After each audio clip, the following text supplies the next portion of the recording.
Brain tumour సర్జరీస్‌లో ఏమైనా advance technologies ఉన్నాయా? అని ఈ క్వెషన్ రెగ్యులర్ పేషెంట్స్ అడుగుతుంటారు. సో, డెఫినైట్‌లీ అడ్వాన్స్ టెక్నాలజీస్ ఉన్నాయండి. ఇమాజిన్ ఒక బ్రెయిన్ ట్యూమర్ పేషెంట్ కరెక్ట్ ఆ ట్యూమర్ అంటే బ్రెయిన్ ట్యూమరు ఎక్కడ ఉంది అనే దాన్ని బట్టి మనకు సింప్టమ్స్ మారుతా ఉంటాయి. ఇమాజిన్ కంటి నరం దగ్గర బ్రెయిన్ ట్యూమర్ ఉందనుకోండి చూపు మసగిస్తది. అదే మన కాళ్ళు చేతులు బలం తగ్గే భాగంలోటే కాళ్ళు చేతులు బలం తగ్గడం వీక్‌నెస్‌తో వస్తారు. కొంతమంది పేషెంట్‌లు మాట గ్రంథి ఎక్కడైతే మనం మాట్లాడే గ్రంథి ఉంటదో అక్కడ ట్యూమర్ ఉండడం వల్ల వాళ్ళ స్పీచ్ తగ్గుతది. సో, ఇలాంటి పేషెంట్స్‌లో మనం ఏం చేస్తామంటే అవేక్ క్రేనియాటమీ అని అంటాం. అంటే పేషెంట్ పెద్ద మత్తు ఇయ్యాల్సిన అవసరం కూడా ఉండదు. పేషెంట్ స్పృహలోనే ఉంటారు.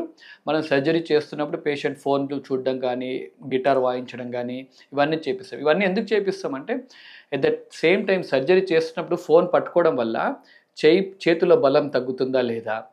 అండ్ పేషెంట్‌తో మాట్లాడుతూ ఉంటాం. వీల్ ఆస్క్ కాగ్నిషన్ ఏమైనా అంతా ఇంపేర్డ్‌గా ఉందా లేదా? లేకపోతే స్పీచ్ ఏమైనా తగ్గుతుందా లేదా?